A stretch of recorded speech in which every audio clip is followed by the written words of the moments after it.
آپ نے دیکھا کہ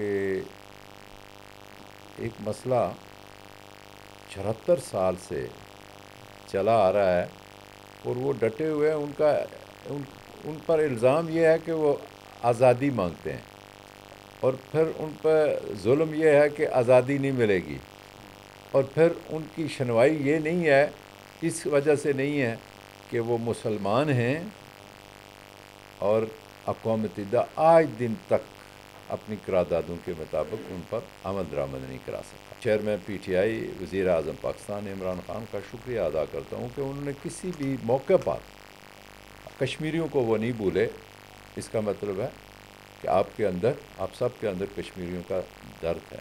کشمیر کی بنیاد پر میں آپ کو بتاؤں، ہم سارے کشمیری اکٹھے، چاہے وہ مقبوضہ کشمیر میں ہیں، چاہے وہ آزاد کشمیر میں ہیں، اور چاہے پھر کوئی سیاسی پارٹیاں ہیں، مذہبی اپنے پارٹیاں رکھتے ہیں، دنیا میں جہاں بھی کشمیری ہیں وہ اکٹھے ہیں اس ایک بات پر کہ رائے شماری ہو، حق خود ارادیت دیا جائے کشمیریوں کو، اپنا حق رائے دہی کا.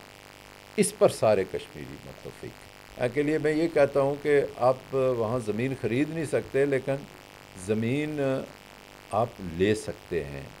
وہ ہے لیز پر آپ وہاں رقبہ لے کے اپنی کسی بھی قسم کی وہاں جو ہے وہ ترقی اور بڑھوتری اپنے کاروبار کی آزاد قسمی ہو سکے. اس کے لیے ہمارے پاس بڑا زون جو ہے میرپور اور بمبر میں، اور سی پیک وہ کاریڈور جو ہوا بنا ہے اس میں بھی ایک زون ہم نے بنایا ہے. اور پھر بڑا چارم اس میں یہ ہے، آپ سارے کاروباری حضرات کے لیے جو یہ انٹرسٹ رکھتے ہیں سیاست کے علاوہ، ان کے لیے یہ ہے کہ وہاں 5 سال ٹیکس فری زون ہے. یہ تو سارا آپ کو پتہ ہے سب سے پہلے. اور ابھی جو وہاں کی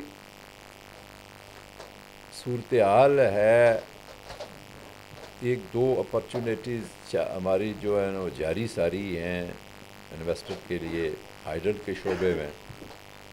کل ہی ہم نے ایم او یو سائن کیا ہے، اور واٹر یوزیج چارجز جو تھے اس کی بنیاد پر ہمیں جو پہلے سہولت نہیں تھی وہاں آزاد کشمیر گورنمنٹ کو ٹیکس کی صورت میں وہ اب مل گئی ہے.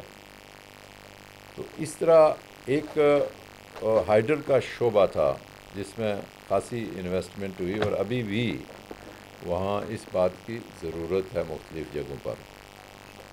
لیکن جو زیادہ چارم اس وقت ہمارے پرائم منسٹر وزیر اعظم عمران خان کے ویژن کے مطابق ہے، جو ان کا ایجنڈا ہے، اور پھر ہماری گورنمنٹ کی جو ترجیحات میں ہے، وہ ٹورزم ہے. بہت مواقع ہیں شارٹ ٹرم کے لیے اور لانگ ٹرم کے لیے بھی آزاد کشمیر میں.